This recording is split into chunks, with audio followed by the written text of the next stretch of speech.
ان کا یقین تھا کہ دنیا ادھر سے ادھر ہو سکتی ہے لیکن آمنہ کا لال کبھی جھوٹ نہیں کہہ سکتا۔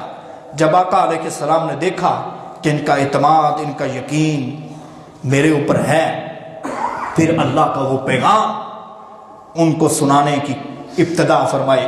فرمایا مکہ والو لا الہ الا اللہ تفلحون، یہ تم کہہ دو تمہاری کامیابی ہے۔ ابھی یہ جملے میں آپ اپنے شب و روز میں پڑھتے ہیں، اس لیے ہمیں احساس نہیں کہ ان کے اندر کتنی طاقت ہے، ان کے اندر کتنی گہرائی ہے، ان کے اندر کتنا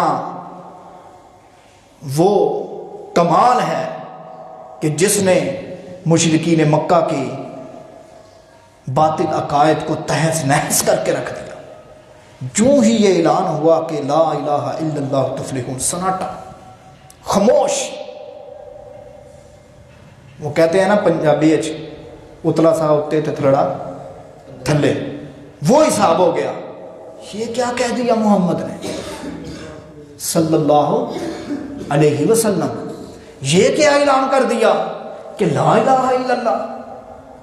اب یہ لا، یہ تو معمولی لفظ نہیں تھا، یہ لا جہاں جہاں بھی آیا نا، قرآن پاک کو آپ کھولتے چلے جائیں، پڑھتے چلے جائیں اور اس لا کی لذت کو حاصل کیجئے۔ یہ جہاں جہاں بھی آیا نا، اس نے پنجابی جاندے نے ککھ پلے نہیں چھڑیا، ککھ پلے نہیں چھڑیا۔ اے مانا ہے لا دا، لا الہ، لا کوئی نہیں ہے۔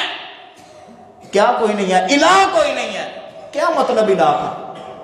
الہ کا مطلب سمجھیں، الہ اسے کہتے ہیں جس کے اندر دو صفتیں پائی جاتی ہوں۔ کتنی؟ دو صفتیں پائی جاتی ہوں، جس کو مولانا حسین علی الوانی سب کہتے ہیں رحمت اللہ علیہ۔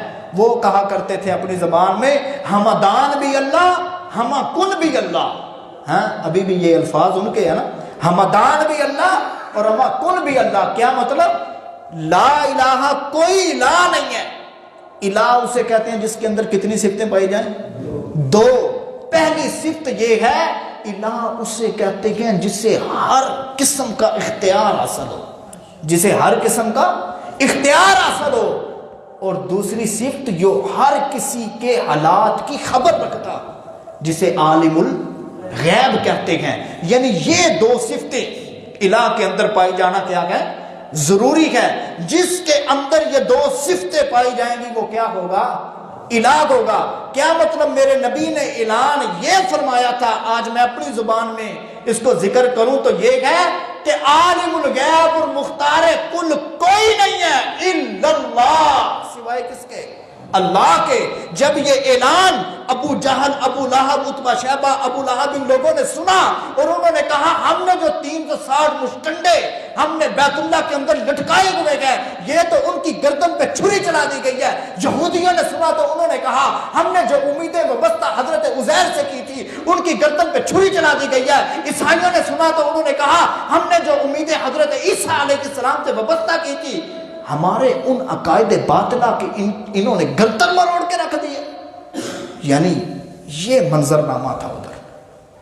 یوں ہی تو نہیں کہ سب سے پہلے جو مخالفت کرنے والا تھا وہ میرے نبی کا کوئی جانی دشمن نہیں تھا، وہ میرے نبی کا کوئی معاملاتی دشمن نہیں تھا، وہ میرے نبی کا کوئی تجارتی دشمن نہیں تھا، وہ میرے نبی کا کوئی بچپن کا دشمن نہیں تھا، جوانی کا دشمن نہیں تھا، کوئی ذاتی دشمن نہیں تھا، بلکہ وہ میرے نبی کا چچا ابو لہب تھا، اور پھر وہ چچا کہ جس کے بیٹوں کے نکاح میں میرے محمد کی بیٹیاں تھیں، جس کے نکاح میں میرے نبی کی بیٹیاں تھیں۔ وہ اٹھ کے کھڑا ہو کر کہتا ہے تبت لک یا محمد، اے محمد استغفر اللہ نعوذ باللہ، جس ہاتھ کی انگلی سے تو نے اشارہ کیا ہے تیری یہ ہاتھ کی انگلی تباہ و برباد ہو۔ میرے نبی کو اللہ کا حکم ہوا میرا محمد صلی اللہ علیہ وسلم آپ نے خاموش رہنا گئے۔ اب آپ اس منصب پر فائز ہو گئے ہیں کہ آپ پر انگلی اٹھنے والی در حقیقت مجھ اللہ پہ انگلی اٹھنے والی ہے۔ آپ کو کوئی برا بھلا کہے گا تو وہ در حقیقت مجھ اللہ کا برا بھلا کہے گا۔ آپ کی کوئی کردار کشی کرے گا تو وہ در حقیقت اللہ کی کردار کشی کرے گا۔ تو اس لیے جب آپ نے اعلان نبوت کر دیا ہے، آپ کے سر پہ میں نے نبوت کا تاج سجا دیا گیا، آپ پر اٹھنے والی ہر انگلی کو میں توڑوں گا، آپ پر آنے والا ہر عیب، ہر تانا، اس کا جواب میں رب خود دوں گا۔ ابو لہب نے کہا تھا تبا لک یا محمد، اے محمد استغفر اللہ، تیری انگلی تباہ ہو جائے۔ میرے اللہ نے خود وکالت کرتے ہوئے کہا اے ابو لہب، تو نے تو ایک مرتبہ کہا ہے، اور یہ جو تو نے کہا ہے یہ قیامت کے دن جو جو بھی سنے گا تجھ پہ لعنتیں کرتا رہے گا، اور میں اللہ کہتا ہوں تبت یدا ابی لہب و تب، اے ابو لہب تو نے ایک انگلی کو توڑنے کی بد دعا کی ہے، میں اللہ یہ اعلان کرتا ہوں تیرے دونوں ہاتھ تباہ و برباد ہو جائیں، اور قیامت تک آنے والا جو مسلمان یہ آیت پڑھتا رہے گا کہ ابو لہب کے دونوں ہاتھ تباہ ہو جائیں، اس کو میں نیکیاں عطا فرماتا رہوں گا۔ اللہ نے میرے نبی کی کیسے وکالت کی؟ جب اعلان نبوت کیا تو کیا انہوں نے کہا اس سے پہلے کہ ہماری آنکھیں دھوکہ کھا سکتی ہیں لیکن آپ کی زبان سے غلط بات نہیں نکل سکتی؟ کائیں پلٹ گئے، حالات بدل گئے، جذبات بدل گئے۔ وہ جو آنکھوں کا تارا سمجھتے تھے، وہ جو سلام لینے کو فخر سمجھتے تھے، وہ جو سلوٹ مارا کرتے تھے، وہ ساحر، کذاب، مجنون کہنے لگ پڑے۔ آخر کیوں؟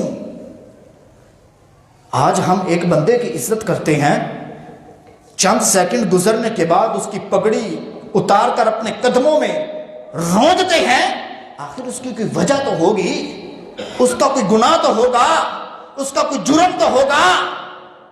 میرے نبی پاک صلی اللہ علیہ وسلم جو لوگوں کی آنکھوں کا تارا تھے، جو سلام لینے کو فخر سمجھتے تھے، جو راستوں میں کھڑے ہو کر استقبال کرتے تھے، جو میرے نبی پاک صلی اللہ علیہ وسلم کو اپنی امانت سپرد کرتے تھے، اپنی لڑائی جھگڑوں کے اندر مشیر بناتے تھے، وہ پل بھر میں ساحر کہنے لگ پڑے، وہ مجنون کہنے لگ پڑے۔